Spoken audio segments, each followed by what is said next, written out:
Hello, hello. Welcome to the Polish the Mirror podcast, episode number 9.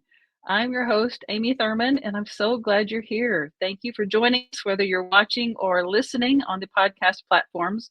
I'm so glad that you're tuning in. If this is your first time to listen in, our podcast is a reflection of my story. I have lived the past 10 years with a broken neck and went from being completely incapacitated to now I live an empowered life. And so I love to help other people share their stories of hope gained in the midst of adversity as well. And so that's what this is all about. So if you or someone you know have a story of hope gained in the midst of adversity, I would love for you to contact me and let me know if you would like to be a guest on the show. We can talk about that for sure because I love, like I said, helping people share their stories. The hashtag is hashtag Polish the Mirror podcast. It's streaming live on Facebook, LinkedIn, YouTube, Instagram. What else is there? All the things. It's streaming live on all the things. And then I upload the audio to all of the podcasting platforms so that you can listen in there as well. So we're going to get into it today with my friend and guest, Colleen Watson. Oh my gosh, Colleen, thank you so much for being here. Oh, it's my pleasure. Thank you so much for having me on, Amy. This is so exciting. Of course, of course. Colleen and I have, oh my gosh, we did a class, a course together, got to know each other, visited, chatted a little bit there. I think you were on my 100 Days, 100 Emotions project as well. Yeah, so Colleen has been a big supporter of mine, and we have, tried to support each other in all that we do. And so I'm just so thankful for like-minded connections like that are just truly out there to help you, to help each other. There's no personal gain involved. It's just you want to help each other, which is my heart. So that's one of the things I love about you, Colleen, is that you just want to help people. And I'm so thankful for that. So thank you again. Thank you so much. That's so lovely of you to say. Of course, of course. So we're going to get into whatever it is you want to share with us today. This is, like I said, about sharing your story of hope gained in the midst of adversity. So I want you to feel free to share whatever it is you want to share. I'm not going to push you or pressure you into sharing anything you don't want to, but feel free to share with us what you gained through your adversity. So I think I'm going to start my story back in 2014. I was knee-deep in my career as a librarian, doing teen and children's services. So that was a lot. Because, that's a lot of different developmental phases that you have to try and figure out and do programming for. And while that is happening, I am worried about my dad's health. And so I had made a decision in 2014 that I was going to step back from my job. And I originally planned, summers are the big library time. Summer reading is a huge library program. That is where most of library stuff happens. So my thought process is I'll get them through one last summer reading, and then I'm going to leave and help my mom take care of my father, who had Alzheimer's. And because he was at a space where he was still functional. He could still dress himself. He was still eating by himself, but he was losing his words. He was losing his language. And it became very clear that mom needed me to help. And so I was working part-time and staying with her until 2018 when he passed. And sorry. It is a very difficult thing to lose a parent by degrees. It's very difficult to lose anybody by degrees, when it's not a quick thing. They both have their traumas. If you lose somebody quickly and the things like you don't get to say goodbye, you don't get to whatever. But to lose somebody slowly can be a different sort of trauma. And Alzheimer's is one of those things. It has a huge umbrella of symptoms, but each individual Alzheimer's patient has the unique mix of what those symptoms are and what happens. And what happened with my father was he became nonverbal. Mm. He would start a sentence and forget what he was saying, and he would get very frustrated where he could Oh. not find his words. And because of that, he just started talking less and less and less and less and less until he would forget to talk.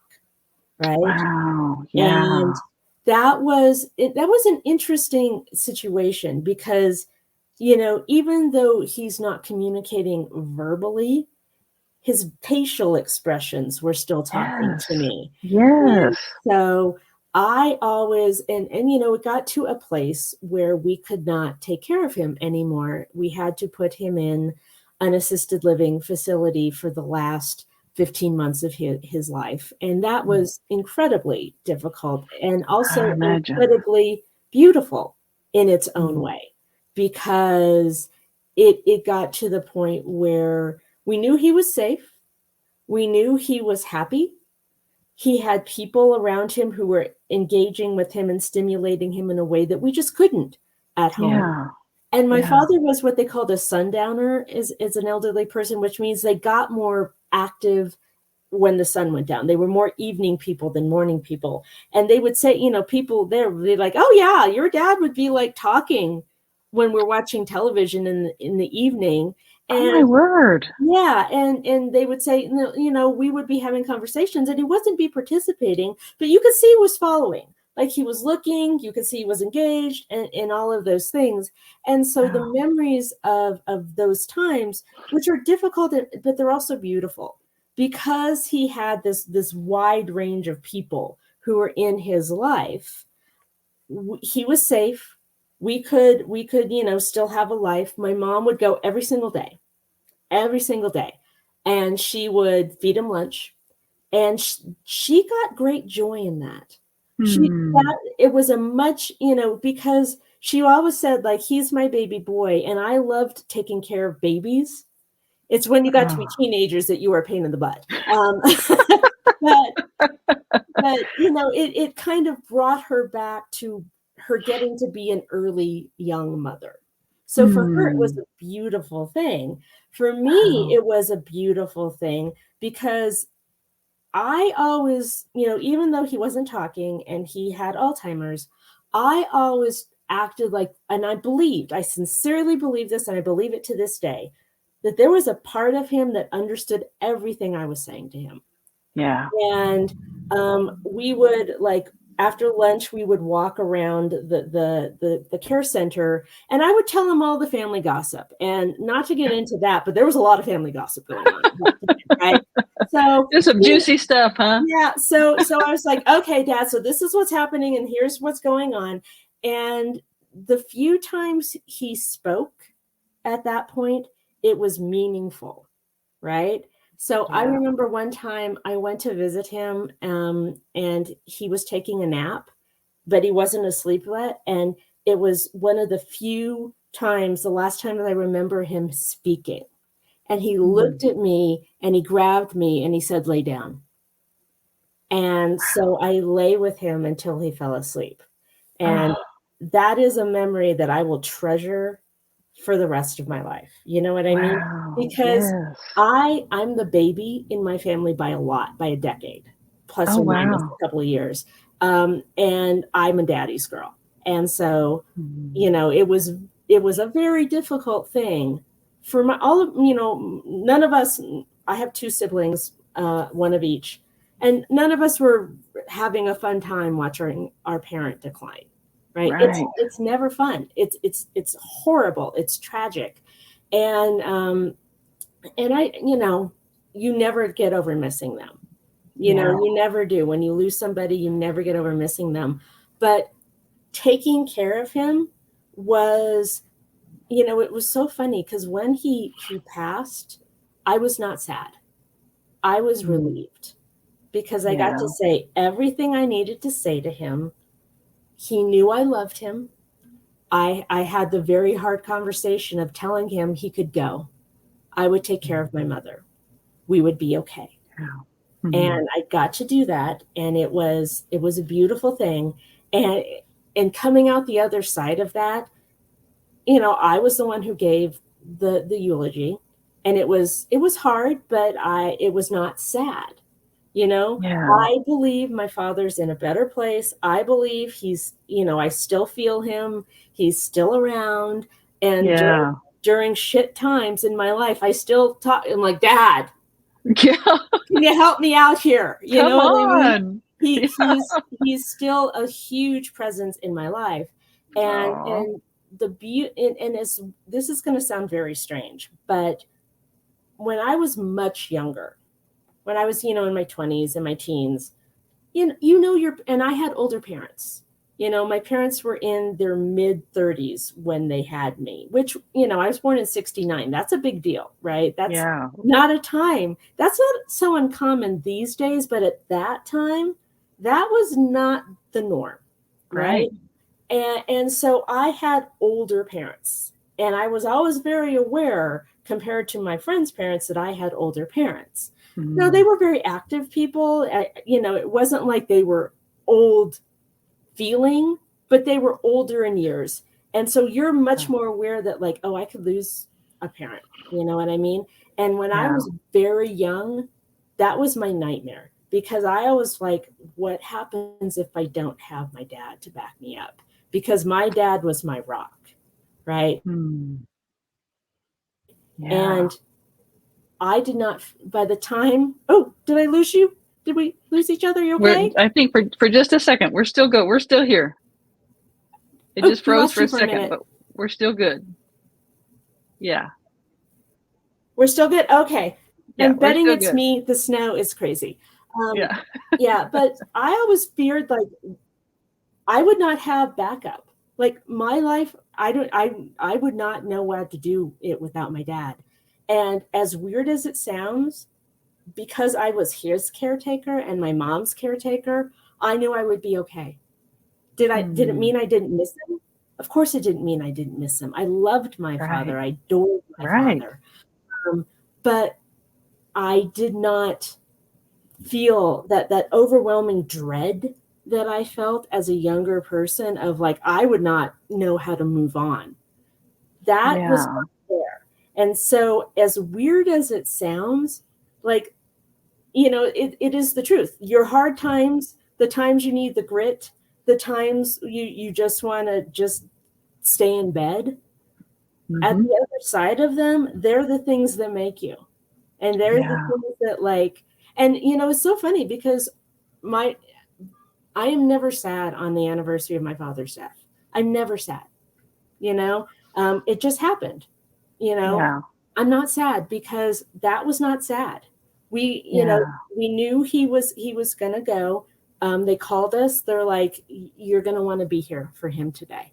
And we Yeah. went and we spent the whole day with him and went home. And my mom, it's so funny. She's like, they called us about 1 because that's when he had passed. And 1 in the morning.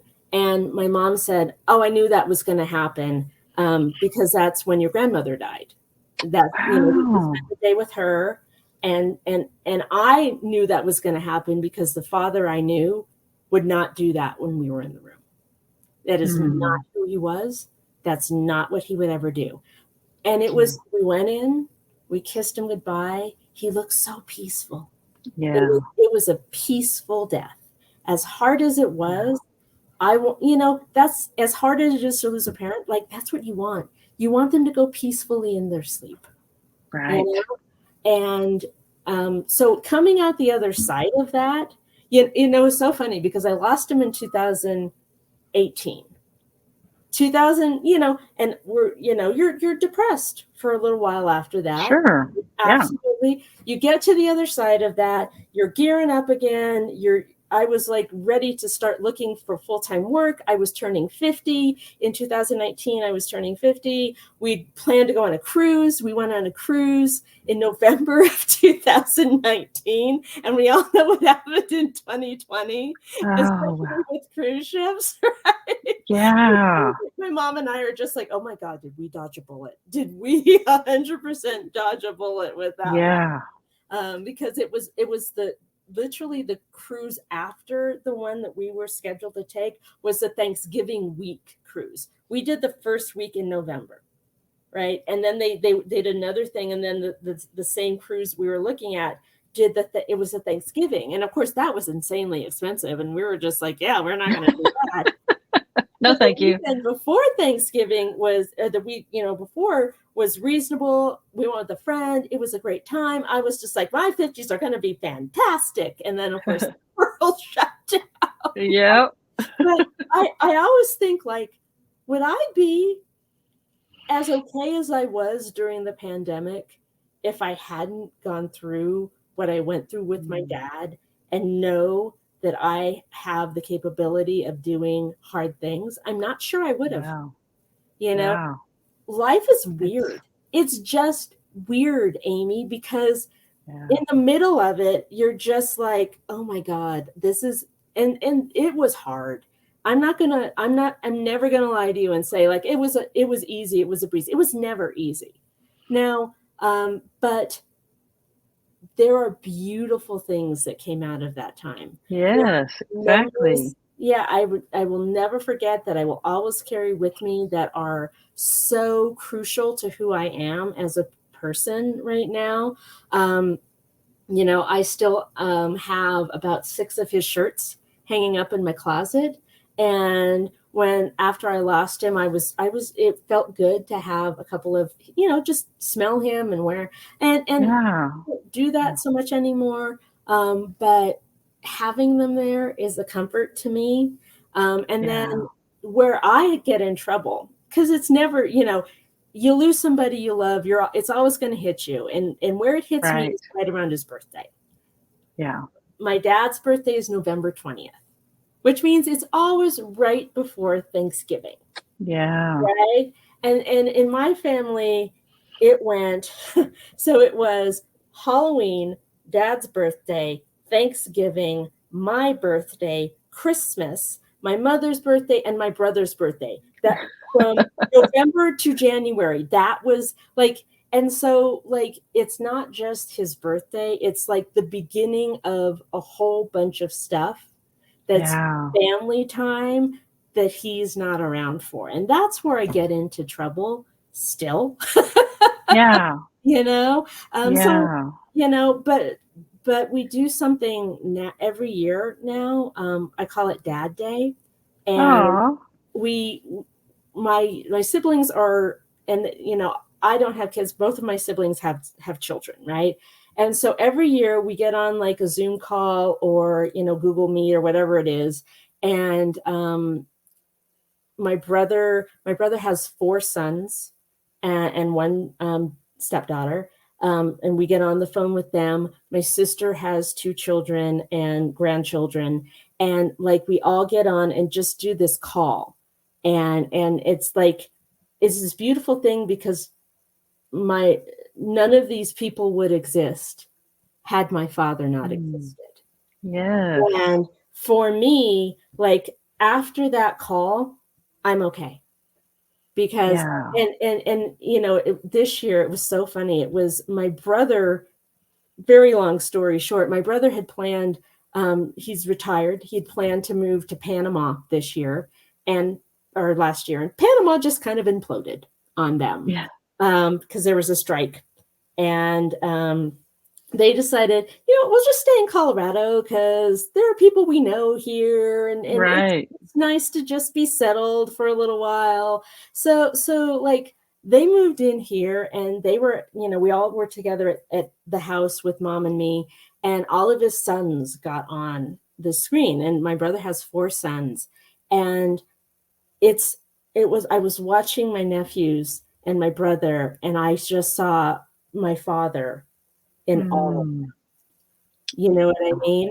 And like, I do that every year. And like my sister, it's funny because we always say my brother got Dad's looks and Mom's personality. My sister got Mom's looks and Dad's personality. And I'm just me.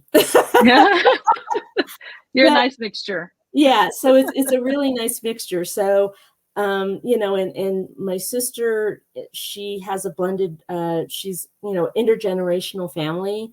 So she lives with her daughter and her grandchildren. Oh, And, yeah. and so there's this young energy, and you see, I see them in like the grandchildren and in my niece, and like, it's this beautiful, comforting thing. So even the Yeah. rituals of missing people and grief have their beauty, you know, Yeah. and, Yeah. and so, that has been, my experience, and it's also made me braver, you know. Yeah. We met each Well, other. and it's like you said this earlier that once you do something hard and you make it through, you're like, "Oh, hey, look what I did." Like, "I did that. I Yeah. maybe I can do something else hard." I don't And, think I ever would have this started my business had I not been through that. Because Amy and I, we met each other through a class that helps entrepreneurs.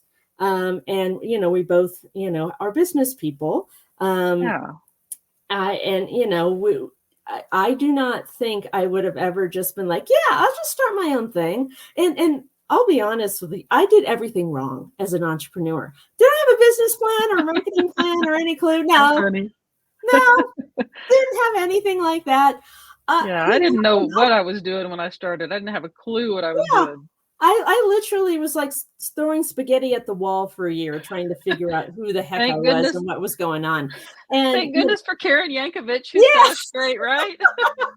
yeah, I was just like, oh, Oh my I do gosh. not know what I would be doing right now. And of course, this is the other thing I will say, if you're starting something new, it's okay for a little while to do that, because you got to start, right? Yeah. And it's progress over perfection is always a thing, but at some point it's really okay to ask for help.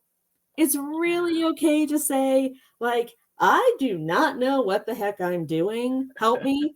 And sometimes, I'm reading a book right now, called Be Seen. It's by Jen Gottlieb. And she talks about how she went through a major, like, everything in her life had fallen apart. She lost her job. She'd lost her boyfriend, like, she'd hit the wall.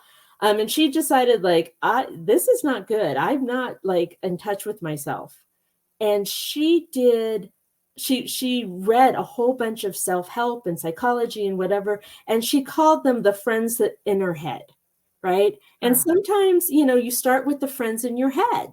And for me, it's yeah. podcasts, it's business books, it's self-help books. And, Right. and that is a totally legit way to start. And sometimes, they're friends who stay in your head. Sometimes you meet them on a phone call and end up spending 12 weeks with them in a program, and they help you figure out your business. Exactly. And they Yes. become really friends in your life, right? Yes. Yes. But I always say, you know, if I had to do it over again, would I do any? There are things I could have done different. Would I have done it differently? I don't think I would have, because, like, Yeah. You learn so much. you As do. you And as you make mistakes, you learn so much. we were knee deep in the pandemic, and I needed to be busy. I Yeah. needed to stay productive. Even if I didn't know what the hell I was doing most of the Yeah. time, every day, like, I had a to-do list with things to do, right? Yeah. And that helped keep me sane. And because I was sane and I was happy and I was trying new things, I'm still a caretaker for my mom. I still live with her. She was okay, because I would be like, okay, well then, because we were stuck at home, but we still, Yeah. like, once a week we ordered food from a restaurant and went out and picked it up. And like, little rituals like that, do in the middle of all of that, just were so important. We had a thing where Yeah. we'd, like, go outside every afternoon in the summer, and just sit outside and just be. And Yeah. I'd work on my business and she'd read a book. And it was just like, sometimes little rituals are all you need to just get you through the crap, Yes. right? Yes.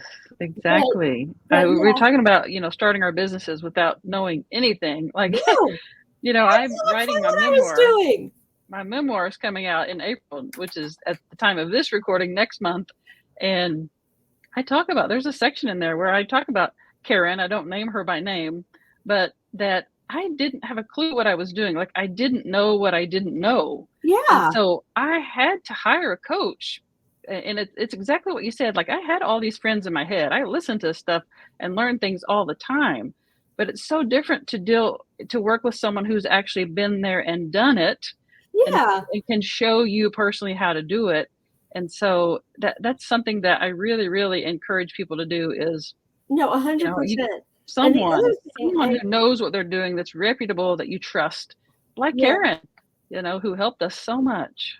And I'm going to put the plug in, like, part of the reason that I was okay on the other side after losing my dad is I went to therapy. I Oh, was yeah. sad. I knew I was Yeah. sad. But I also understood it was a situational depression. And Yeah. and I loved my father, and I knew he would want me to grieve him. He would not want me to be stuck because of him. Mm. Right. Yeah. So I went to therapy, and there's Yeah. no shame. There are still like those who, like, therapy is for weak people, or no, therapy is for anybody who needs it. And at some point it's going to hit the fan I in have your 2 life. therapists, so, yeah, I totally get it. I mean, It's I so have 2 of them, like, It's totally it's necessary. so You have important. to do it for yourself. You Yeah. have to And do it for yourself. yes, and it's exactly what you said, there's no shame in asking for help. Like, No. writing this book, like, writing my memoir, I had forgotten what all I have been through, like, literally, I've forgotten what all I have overcome. But one thing that really jumped out at me was I'm such an independent person, I don't like to ask for help, I like to do things myself. I had to ask people for help. I had to rely on other people, and every time I did, they came through for me. They helped me. I learned something. I was able to get to the next step because people helped me, because I asked them for help. Yeah. And that's still something I'm learning, is that it's okay to not be that independent, to Yeah. still need help. And I it's funny because, like, the the first time I went to therapy was long before I lost my dad. It was years ago, and that was hard. Like, the first time I went to therapy, it was just like I was struggling with anxiety, and I didn't know why, and I was just like, I just knew I needed help, but it was hard. Like, it was Yeah. really hard. And to finally, like, go to your doctor and say, I think I'm depressed. Yeah. Having to, deal with that. Luckily I had, I have a great GP, and feel very comfortable with her. And once again, the second time I did it, I was just like, I didn't even, like, go in. I, like, called her. I'm like, okay, I'm depressed. I'm feeling anxiety. And I knew it was anxiety. Like, I Yeah. knew it was anxiety. And I was just like, yep, who do I go to? How do I start? And, we all go through things in our life. And, I believe in coaching. Like, Karen has been a big coach for us. And for Yeah. business people, coaches, consultants, 100% take advantage of it. But entrepreneurship, we have a harder mental health journey, generally speaking, than the general population. We Mhm. are more prone to depression because we spend so much of our time alone. We are more prone to addiction problems for the same reason. The only, mental illness we're not more prone to, and I think that this is just the reality of the post-pandemic world, is everybody's equally prone to anxiety. Right? Yeah. We're Yeah. all, anxiety people. So if, particularly for entrepreneurs, I think it's really important to prioritize your mental health on your journey, because Yes. our journey is different than, most people, their lives have, if you work for somebody, like, you have a start time, you have an end time, you have a lunch break, you have meetings, you have a structure to your day, and you have other people telling you what your goals and expectations that you have to meet are. And the joy and the terror of entrepreneurship is you're the person who has to Yes. tell yourself what your goals and your expectations are. And then you Yeah. have to live up to them. And I've always said, like, if you're going to be an entrepreneur to be your own boss, you better make sure you're a good boss. Yes. Right? It's so true. Like, you have to have a certain skill set to be able to do that Yeah, effectively, and to make it happen.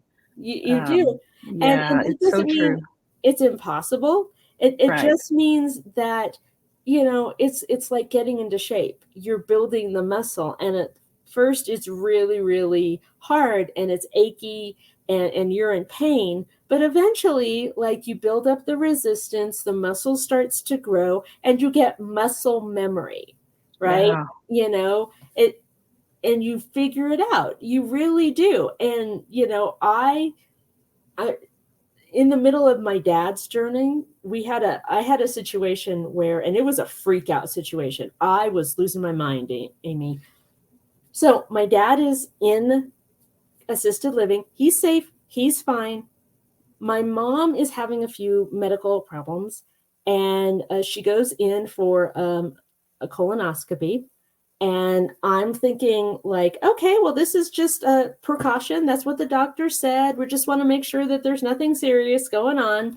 And I fully expected, I took her in. I fully expected the doctor to tell me everything's fine. Right. So the doctor comes and tells me, you know, I'm not an oncologist and I'm not a pathologist, but I'm 98% sure that your mom has colon cancer. Oh, wow. In the middle of, and we're in the middle of my dad being in Yeah. a right, and she's his main caretaker, and I'm just like, I'm alone. Yeah. I'm the designated person, but like I'm like, I can only handle one parent at a time, and now you're hitting me with Yeah. two parents. And like, Yeah. somehow my mom had, and it's interesting, she got it the exact same age her mother got it. So this was Wow. a family thing, right? So Yeah. mom goes in, and we get the surgery done. She gets it removed. The day of the surgery, my sister went in to take care of my dad, and my mom kept saying, "Worry about your dad. Don't worry about me." And I'm just like, "Yeah, mom." And my mother has never worried about any surgery in her life. And I always joke, no, that's your job. I want you to not worry about a darn thing. I'll worry about it all. Um, Yeah. so we get her going. She does the surgery really fine. She's out within a couple days. We go back and get to see dad again, and everything's going along. And then she gets an infection. Oh, And we go back to the hospital, and mom is in for a week that oh, time. mercy. And, Wow. and so but I got to the other side of that, and it was like, oh, I actually kept all the plates spinning. Like, Yeah. mom got taken care of, dad got taken care of, the house got taken care of, the bills got paid, like everything Yeah. happens. And I always like, so like starting a business, like I always think, like, in the face of that, starting a business, that's nothing. Like, Yeah. Right? Reflection is so important. Like, I yeah. learned so much from reflecting on things like that. And I want you to tell us about what you do. First, I want to ask you the question I ask every guest, Hmm. real quickly. What has this adversity taught you, or what have you learned from this adversity? And then you can talk about what it is you do, and we'll share your website. So what most of my adversity taught me, I am a planner by nature. Um, I was I was so funny because I had a will.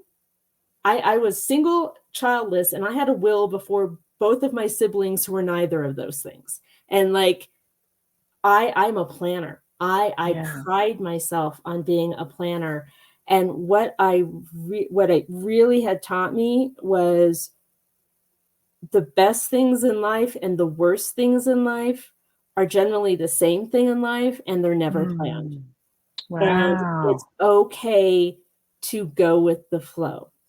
It's Yeah. actually okay to live a day at a time, and Mm. to, there was a metaphor that says, all you need on the headlights of the car is the 10 feet ahead of you, right? Mm, And you yeah.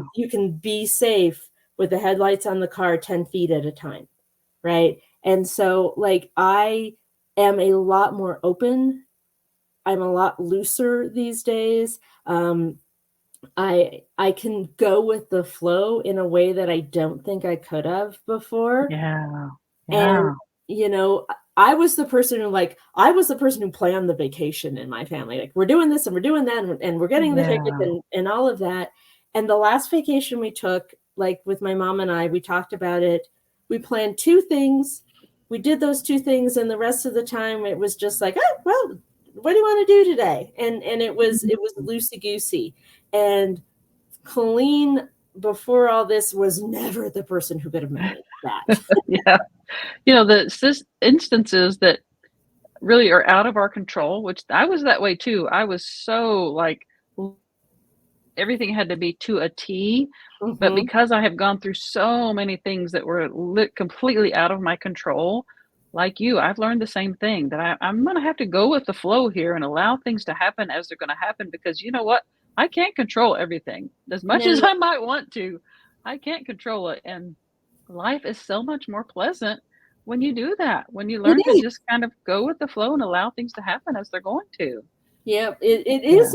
It is a relief, and it is something that I honestly, the people who could manage that, like in their 20s, like I'm a little jealous of them.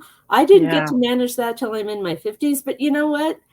I was also the person who, like, when I turned 40, like 50 was this black hole. Like, if I Yeah. didn't get certain things done by the time I was 50, my life would be over. And It by was the time, ending. Yes. yeah, because my life would have been a failure because it was all down. And now I'm just like, I could live to be 100. The Yeah. way medical science is going, that's a complete and total possibility, which means I have Absolutely. 5 more centuries to get stuff done. So Yeah. what am I complaining about? Like, but Right. you never know until you get there, right? Yes. And Yes. human nature to assume the worst in any given Yep. That's situation. how we're wired. But it It sounds is. like it has into play in a good way for you because what is it you do now? Don't you put that into use with your business now? I am still a planner. So I run Century Plant Publishing. I chose Century Plant because I don't know if you know what Century Plants are. Century plants are a cactus, and they're kind of like an agave cactus. They grow very close to the ground and kind of look like a big leaf flower. But the Oh, beautiful wow. thing about a century plant is about 30 years in, they live about 40 years. 30 years in, almost overnight, 30 feet in the air, shoots a bloom, a beautiful flower. And Wow. it stays up, and when the flower goes, the plant dies, right? And so it spends all the time growing and growing and growing and growing, but it's the end of its life that it's most beautiful. And so for Oh, me, that's indicative of being a late bloomer, which I I love consider myself that. to be.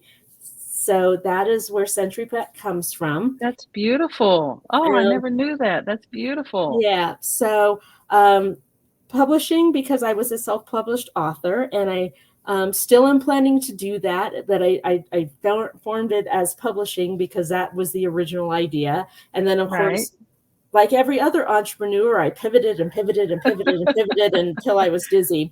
So I have two umbrellas within that. I have the marketing umbrella, where I help people create what I call the business plan for their blog. So we do a lot of what you do when you create a business plan. You look at the landscape, you do a SWOT analysis, you look at your competition, you figure out who you're doing this for, you figure out your niche, and yes, you have like a niche with your business, but then you look at how other people write about that niche and you figure out how you want to do it. And you look at your competition and all of that, all of the stuff you do when you build a business plan, which of course, as you know, I didn't do.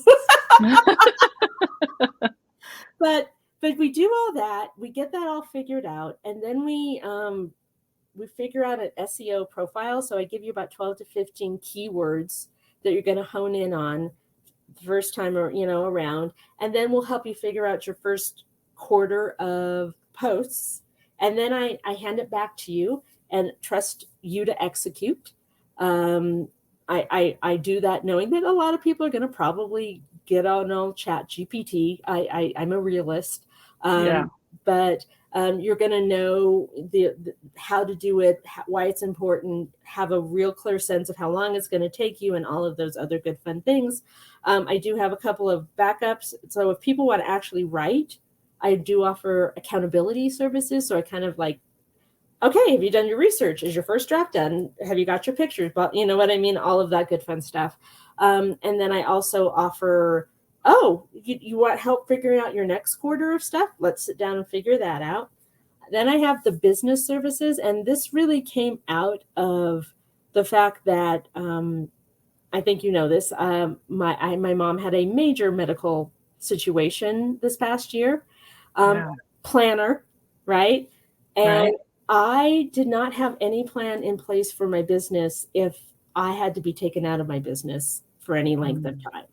And because I didn't want to, right? Yeah. We don't want to. We don't want to plan for things we don't want to consider. You know what I mean? Yeah. But I realized that like I am clearly not alone in this. And we entrepreneurs, we need to create our own safety nets. So the business planning, we have what I call the 4 pillars, where we focus on money. So we make sure like, okay, let's have a retirement plan. Let's have a tax strategy. Let's make sure you can cover your bills. Insurance, both what I call the talk, where you have a serious conversation with your significant other about you still there, Amy? Okay, good. Significant conversation with the so that you know who's going to take over if you are pulled out of your business for something, and have those conversations, and so it's better to do that before the ambulance pulls up in front of your house, right? And then of course, are you covered with like life insurance, short and long-term disability, long-term care, all of those things that we don't necessarily think about, but we should, depending on what you do, you should probably have at least some of those. Succession planning, for how you're going to leave your business, be it you're a technician, you love what you do, then you want to retire, you want to do it until you want to retire. If you want to pass it on to a family member, or you want to build to sell. So all of those take about 2 years to, a plan for how to gracefully exit stage left. And the last one, of course, is wills and or living trusts, because it's going to cost your family much more if you do not have those things. And so that is the pilot program that I'm launching now, and very excited about it. So those are my 2 divisions. I'm so big and important, Amy. I have divisions now. So Look at you. Well, it sounds like you are doing so wonderful things to help others. And I'm so excited for what you have done, what you do, how your business is growing, and how you're expanding into being able to